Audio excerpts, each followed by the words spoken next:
రామాపురం అనే గ్రామంలో విశాలుడు అని ఒక రైతు ఉండేవాడు.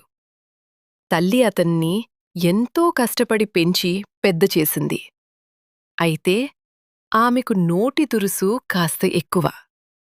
విశాలుడు ఆమె చెప్పిన పని చేయకపోతే గట్టిగా దండించేది.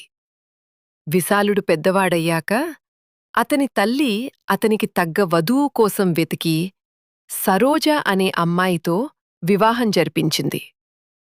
పెళ్లైన కొత్తలో అత్తాకోడళ్ళు ఇద్దరూ బాగానే ఉన్నప్పటికీ కొన్నాళ్లకే వారి మధ్య అస్సలు పడకుండా పోయింది.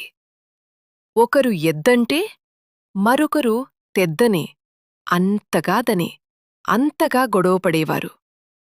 అత్త గోంగూర కూర చేయమంటే కోడలు తోటకూర వండేది, తోటకూర చేయమంటే గోంగూర వండేది.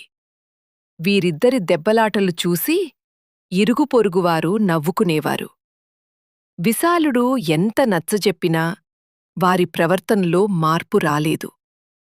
ప్రతిరోజూ ఇంట్లో జరిగే ఈ గొడవల వల్ల విశాలుడు తీవ్ర మనస్తాపానికి గురయ్యాడు.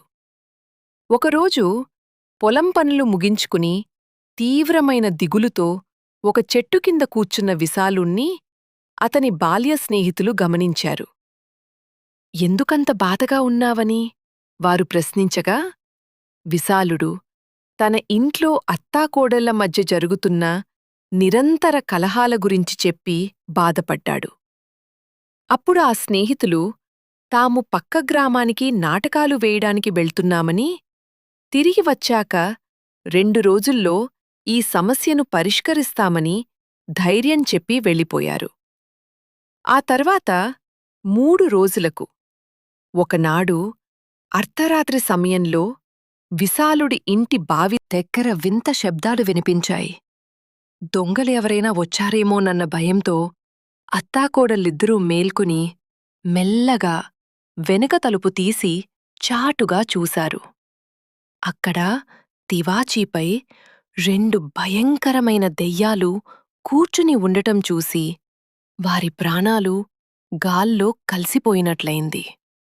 ఆ దెయ్యాలు మాట్లాడుకుంటూ, "మా దగ్గర ఉన్న ఈ నగల మూటను ఎవరికివ్వాలో అర్థం కావడం లేదు. ఏ ఊళ్ళో చూసినా పద్ధతిగా, సఖ్యతగా ఉండే అత్తాకోడళ్ళు ఎక్కడా కనిపించటం లేదు" అని అనుకున్నాయి.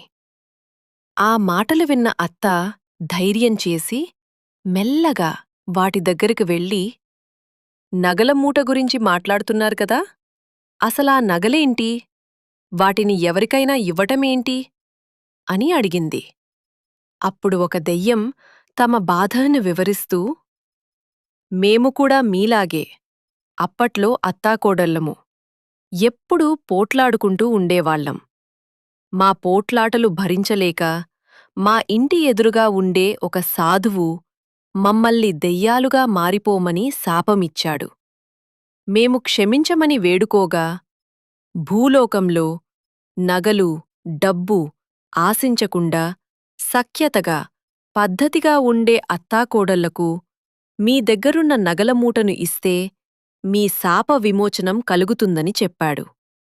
అందుకే ఈ రోజు వరకు అన్ని గ్రామాలు వెతుకుతున్నాం" అని చెప్పాయి.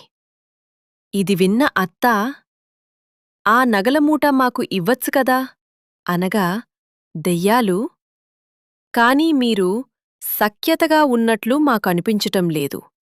కాబట్టి ఈ రోజు నుండి 30 రోజుల వరకు మేము మిమ్మల్ని గమనిస్తాం. మీరు గొడవపడకుండా పద్ధతిగా ఉంటే ఈ నగల మూట మీకే ఇస్తాం" అని చెప్పి మాయమయ్యాయి.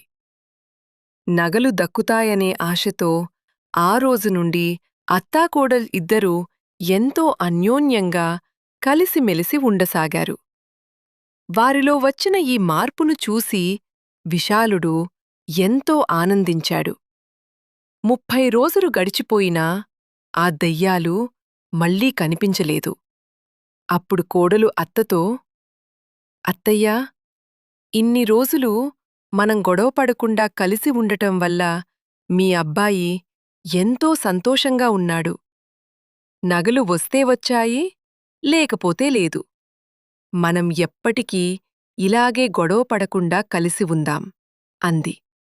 అత్త కూడా దానికి సంతోషంగా ఒప్పుకుంది. మరుసటి రోజు పొలానికి వెళ్తున్న విశాలుడికి అతని బాల్య స్నేహితులు ఎదురై, మీ అమ్మ, భార్య ఇప్పుడు గొడవలు పడకుండా బాగున్నారా అని అడిగారు. విశాలుడు ఆశ్చర్యంగా, అవును, అలాగే ఉన్నారు. కాని ఈ విషయం మీకెలా తెలుసు అని అడిగాడు. అప్పుడు స్నేహితులు నవ్వుతూ ఆ రోజు రాత్రి దెయ్యాల వేషం వేసి నాటకమాడింది తామేనని, ఆ నగల మూట కథ కూడా తాము కల్పించిందేనని చెప్పారు.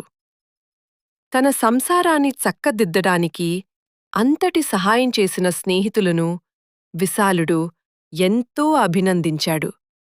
ఆ రోజు నుండి ఆ కుటుంబం ఎటువంటి బాధలు లేకుండా ఎంతో సంతోషంగా జీవించింది.